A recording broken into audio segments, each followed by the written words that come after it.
Gloria Cecilia Ramirez, a 31-year-old woman, a housewife and mother of 2 children from Riverside, California, a thriving city of about 200,000 people with a large Hispanic population. Gloria Ramirez was known for her positive attitude and her friendly demeanor. She was a friend to everyone she met.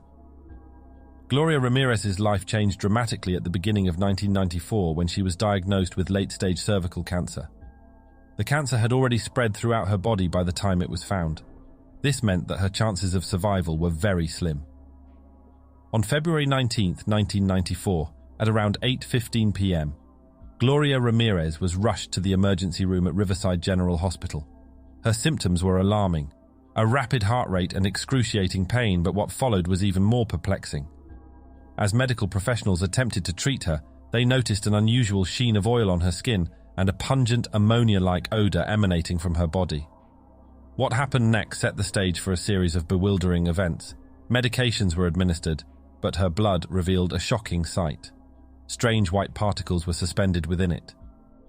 Panic spread among the staff as some reported feeling nauseous, dizzy, with some collapsing, creating a scene of chaos. Nurse Susan Kane was the first to draw blood from Ramirez. She noticed an ammonia-like smell coming from the tube. She passed the tube on to a colleague before fainting. A medical resident named Julie Gorkinski then examined the tube, noticing yellow-brown particles floating in the blood. She also noticed a strong, pungent odor coming from her body and began to feel lightheaded and nauseated. Gorkinski then experienced shortness of breath, muscle spasms, and a burning sensation in her eyes and throat, before also fainting. Julie Gorkinski was hospitalized for 2 weeks and developed hepatitis and a vascular necrosis in her knees. Respiratory therapists Deborah Baker and Maureen Welsh were called to the emergency room in order to help Ramirez breathe.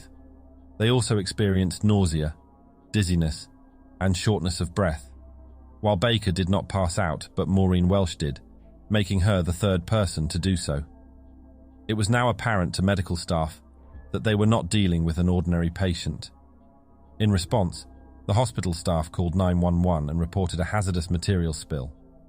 The fire department and hazardous materials team responded to the scene and evacuated the entire hospital, while a small team continued to work on the patient.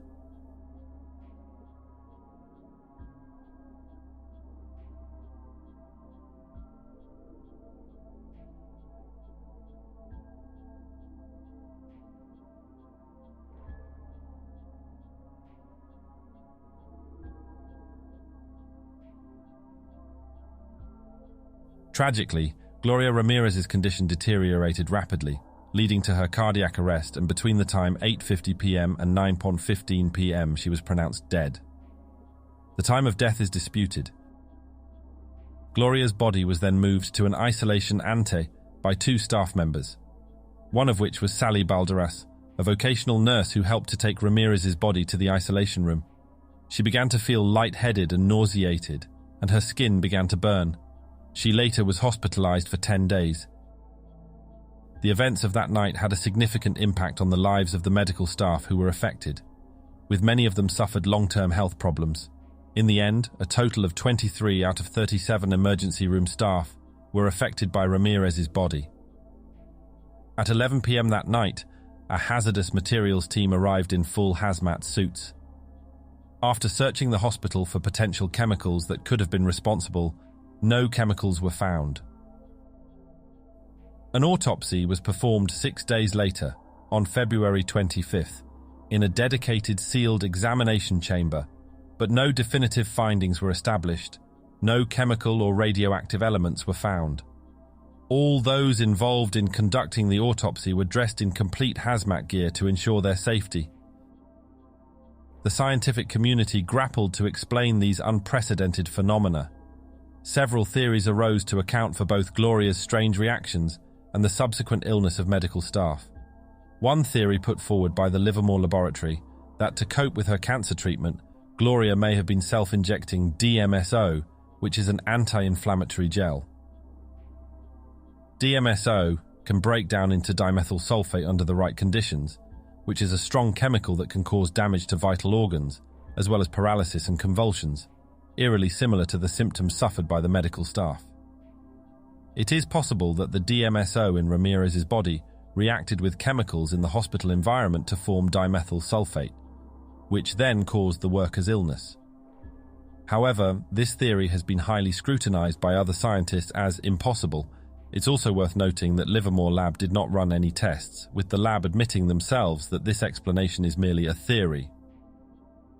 Another theory is that Gloria Ramirez may have been exposed to an unidentified chemical, supported by the absence of any detected chemicals in the hospital following the incident. It remains possible that Ramirez encountered a chemical substance that eluded detection using the testing methods available at the time, although proving this theory remains challenging. There are several reasons why a chemical might not have been detected. The chemical could have been present in very small quantities. It could have been a new chemical that was not yet known to scientists. Or it could have been a chemical that broke down quickly into other substances. Without more evidence, it is impossible to say for sure whether Ramirez was exposed to an unidentified chemical. However, this theory remains a possibility. The California Department of Health and Human Services, after conducting 34 interviews with staff, concluded that the staff experienced mass hysteria, suggesting that the initial reactions of medical staff triggered a collective psychological response, causing a ripple effect of symptoms among the team.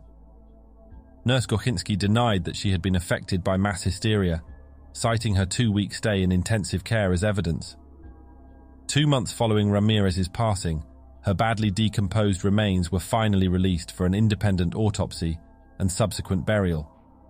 The Riverside Coroner's Office attributed the hospital worker's symptoms primarily to Livermore's DMSO conclusion, though this conclusion was met with skepticism from Ramirez's family. The pathologist hired by the Ramirez family faced significant challenges in determining a cause of death due to the absence of her heart, cross-contamination of her other organs with fecal matter, and the advanced state of decomposition. Ultimately, on April 20th, 1994, 10 weeks after her unfortunate demise, Ramirez was laid to rest at Olivewood Memorial Park in Riverside. The Toxic Lady case highlights the critical need for safety measures in medical environments, especially when dealing with potentially hazardous substances. It underscores the unforeseeable challenges that medical professionals may encounter, even within the confines of a hospital. And so, the case of Gloria Ramirez, the Toxic Lady, remains an unsolved enigma, a reminder that even amidst the advances of modern medicine, there are mysteries that continue to defy explanation.